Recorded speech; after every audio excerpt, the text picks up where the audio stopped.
Hi, this is Jeff White with Life and Living Now. I want to talk a little bit on the lower Dantian, and the subject came up. One of my students recently asked a question about lower Dantian when we were discussing the practice of Qigong. And it's something that I discuss a lot in passing, but I thought I would bring just a little more detail into the conversation here. It's a fascinating subject. When we speak about the Dantian by itself in that term, we're referring to what is typically known as the lower Dantian, at least in traditional Chinese medicine and Taoist philosophy. The Dantian is a Chinese term that translates into elixir field or field of elixir, and is considered by some to also be the seat of life force energy in the body. It's interesting to note that different systems, non-martial systems, may also use from the middle Dantian or from the upper Dantian as well. But within the Taoist and the Buddhist philosophy, and this with martial arts emphasis, then we move from the lower Dantian. So as I may mention, the Japanese term for hara just simply means belly. So essentially, as I just alluded to, there are three Dantians or elixir fields in the human body. There is the upper Dantian that would incorporate the head and includes the third eye and the crown chakra. The middle Dantian is located from about chest to the solar plex area. Lower Dantian is about 1.5 to 2 inches below the navel and extends down to the perineum. And each of these areas is said to be a reservoir of energy. The lower Dantian is considered to be the place of original or primordial qi, which is the qi that you were born with, as opposed to post-birth qi, which you typically get through the food that you consume, the air that you breathe, etc. But it's also considered to be the center of gravity or the center of mass for the human body in these philosophical systems as well. So, for our purposes in this conversation, the Dantian has two profound uses. It's the center of mass, the center of gravity for the human body, and it's where we build and store energy to be used throughout the body. So regarding the physical aspect, the center of mass in martial arts, we teach that we want to focus moving from our core and our center so that we're moving the body with a unified force. Our shoulders and hips are aligned, moving together. We're moved as one unit rather than relying on strength from just the arms or legs alone. The other concept that we use is that the Dantian is the battery and storage capacity, so for the body as well.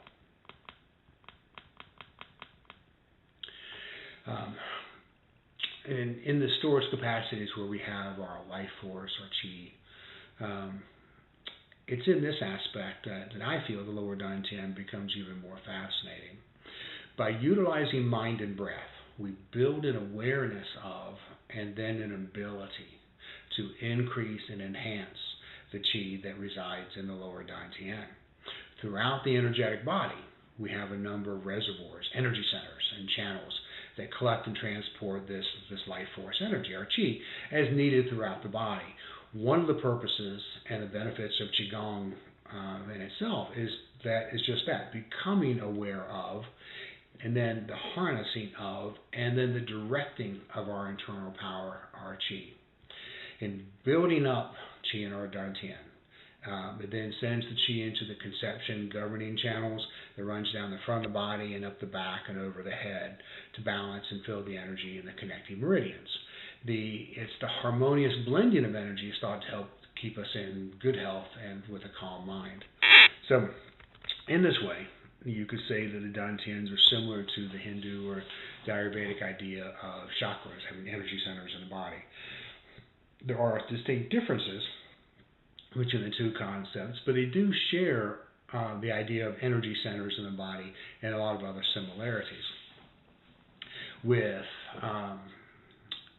In both systems, you have chakras, energy centers, you have channels, nadis in the Hindu, you have the kundalini that runs up the back, and then you have two channels on either side, and then the energy can crisscross back and through. And which is how I have experienced more of this in my personal life, as I started with the idea of chakras and small circulation, starting with the third eye, more of my meditative practices rather than my martial arts. Found it in the martial arts, and the difference is, in order to build strength, we also focus on that lower Dantian. So when we look at our bodies as being energetic being through the lens of, say, the traditional Chinese medicine theory, we see there's a number of vessels that function, as it is, reservoirs in the body. And the reservoirs then connect to the pairs of primary channels, which are formed in pairs, so they each work, half of the body, and they regulate the energy in those channels. And those channels are like rivers of energy, rivers of qi, so that if a person's qi is too high in one of those rivers, one of those channels, then the governing and the conception channel can pull energy away. If another area needs more, then add more to that. So increase the energy in those areas in order to create balance, and that's the whole idea. So in order to be healthy, it's thought that the qi reservoirs that must be full, and then the qi must be flowing freely without any obstructions, any stagnation. So through visualization and concentration, we can increase the awareness of and the capacity to store and condense qi. Once you begin to build that capacity and that storage facility of qi, then you can then circulate it through what's called a small circulation meditation, which we'll go over more in depth in another video. But how do we develop the qi in the lower Dantian? And there's an old saying, it's very true, the mind leads the qi. So it's an old and very important statement. The body will never go where the mind hasn't been first. The more we visualize the movement and condensing of qi, the greater will be then its manifestation in our awareness. So whether sitting or standing, you can place your hands over the area of the lower Dantian, like I said, about 1.5 to 2 inches below the navel. Now use deep diaphragmatic breathing so that it feels like you're breathing deep into your abdomen. If you don't feel this at first, just please be consistent and be patient. The diaphragm is a muscle, and it needs to be utilized in order to make it stronger and more flexible. So as we do this deep diaphragmatic breathing, we're really breathing into our belly. And you can actually begin to, as you get more in touch with that diaphragmatic muscle that kind of sits as a dome under your lungs and then flattens out. And, and because it's a muscle that needs to be used, quite often we have just been involved so much in, top of chest breathing that we're not actually utilizing those diaphragmatic muscles. When we do, then it has a lot of tremendous effects on the body, including more oxygen being taken in, being able to take more carbon dioxide out. It triggers the parasympathetic nervous system and the vagus nerve to also create a nice calming, and not quite a meditative state. I teach in other videos that to use this to enter into kind of a superficial meditative state, but it's very calming, very centering. And the only reason it's superficial is because deep meditation can bring such a profound experience. But this kind of brings you into present moment awareness. But so as you stand, sometimes it helps to put your hands, up over your belly. As you breathe in, you mentally envision and direct the energy of the breath down into the area of the Dantian. So obviously I'm just filling in my lungs, but I'm visualizing as I breathe in. I'm really breathing this down deep into my lower Dantian. And then I want to imagine collecting that energy into a ball. Now, you use the visualization that works best for you. Some prefer a ball of energy of fire. Some like to see the flames. Some do well. I do better just with feeling, and rather than the visualization. So I will visualize, but really I will feel that almost embryo start to build. And over time, it began to build more and more, and then I continue just to condense and compress that. But the idea is you want to lead the energy when you first get started. By visualizing, you kind of set the mental space for it, and then you will manifest this, and you'll feel it in your body. And I would go ahead and I'll mention this at the end. Don't take my word for it. Practice it. You have to do this in order to be able to experience this. And we'll discuss a little bit more of that towards the end. But I want you to visualize leading the energy, not forcing it, not pushing it. So I'm not trying to, so I'm leading it down the front of me, or I'm collecting it, okay? I'm not trying to push it, I'm leading. There's a big difference between the two. So into the abdomen, now imagine I'm collecting that energy and I'm forming it into a ball. So whenever you do this practice, you start using the deep breathing, the visualizing techniques, it's important to remain calm and to relax any and all tension, whether it's in your body or whether it's in your mind.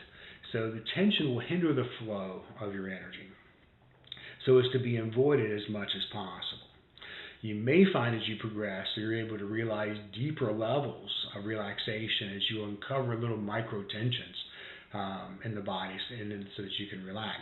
Also, as you do this, be aware of resistance in the mind, because it's also mental tension that can go as well. So the idea is, with this, with the Qigong and this breathing, you want to relax.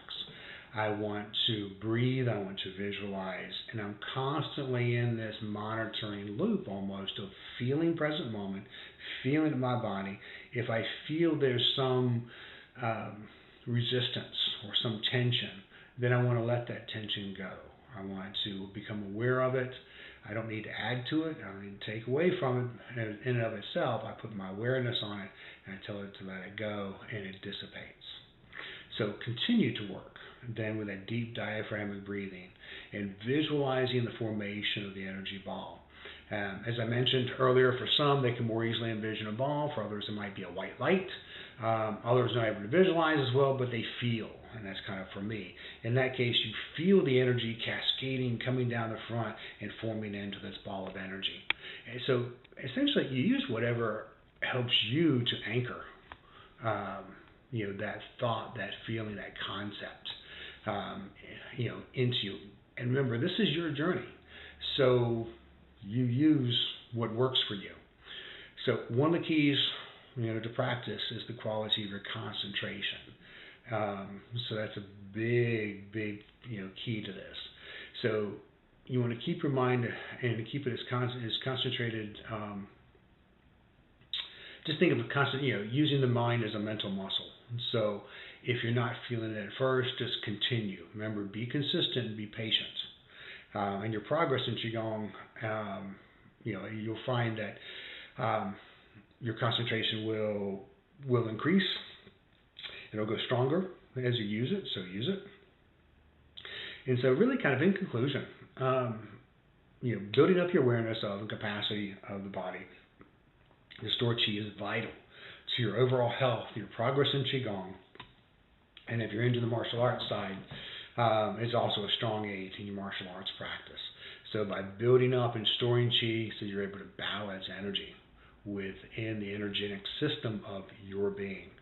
So a properly developed lower Dantian will also improve physical stability, provide increased energy levels, improve mental focus, aid in stress reduction, emotional balance, and enhanced sense of overall well-being.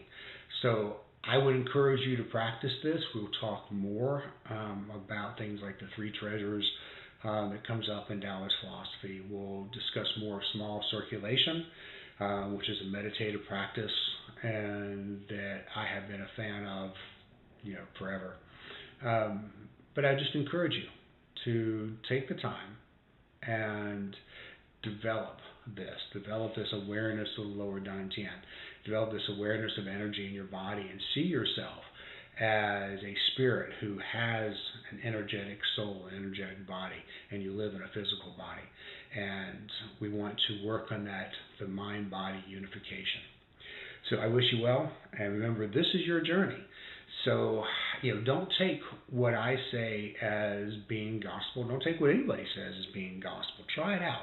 This is one of those things where you can't just intellectualize about it. You can't just read and study. And sometimes reading and study will actually get in the way with some of this because you're too much into your head and not enough into your heart, present moment, and into your spirit and practice. And so there's a balance between the two. This is one of those things that I believe in being, I don't know if the right word is a healthy skeptic. I don't think I'm cynical, but I believe in testing everything. I believe in not taking what somebody tells me. There's people I trust and I respect and where I have learned all of this. But I also take it and I kind of go, okay, is their understanding, of what's happening accurate, or has it just been produced that way over time, or that's how it was handed down?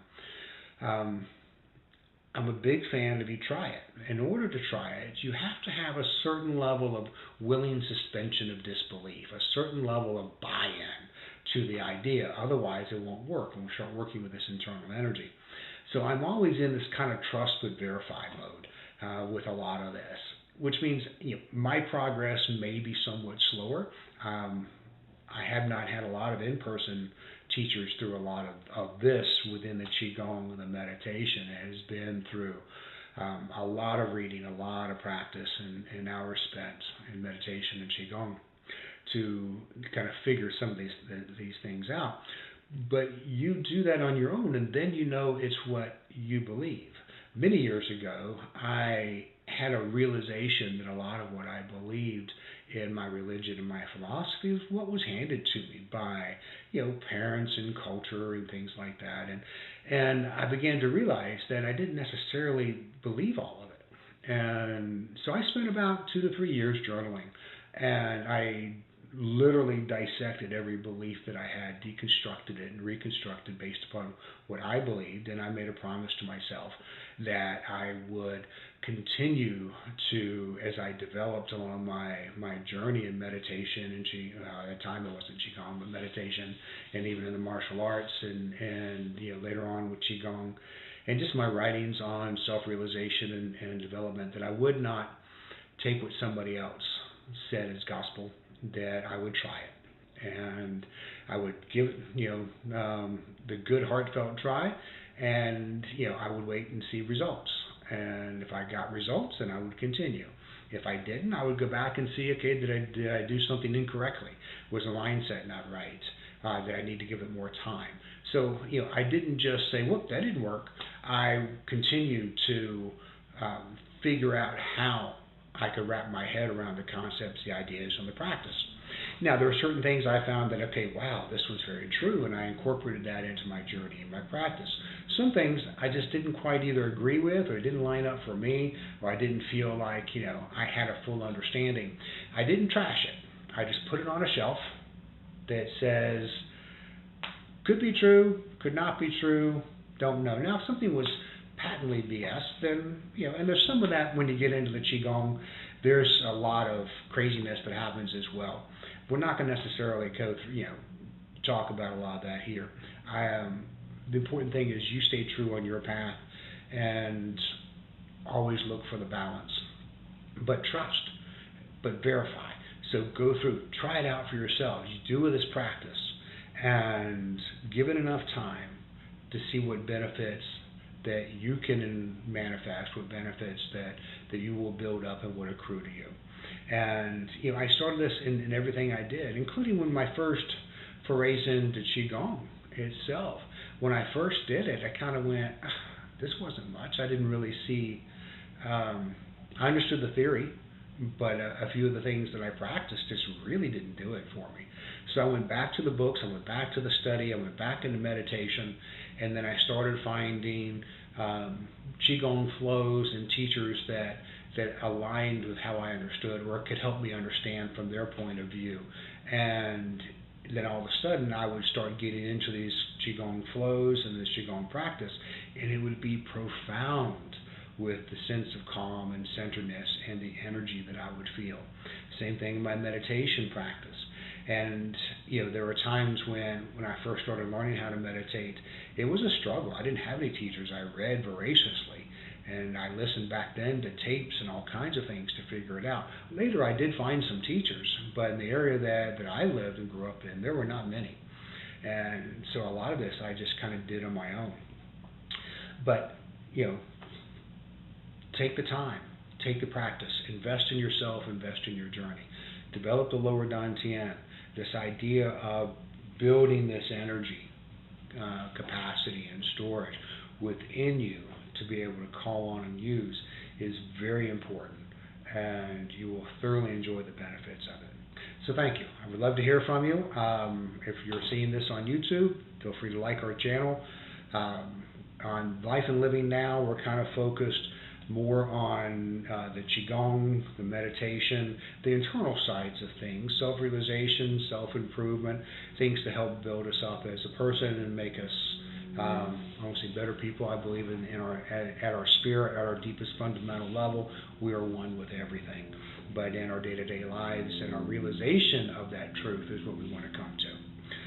So that's what this channel is meant for. So, we'd love to hear from you. Feel free to email me at lifeandlivingnow@gmail. The more martial arts side of things I express on Versatile Fighting Arts on YouTube as well. But this channel is for our more internal parts of things. So anyway, thank you and have a great day. Bye-bye.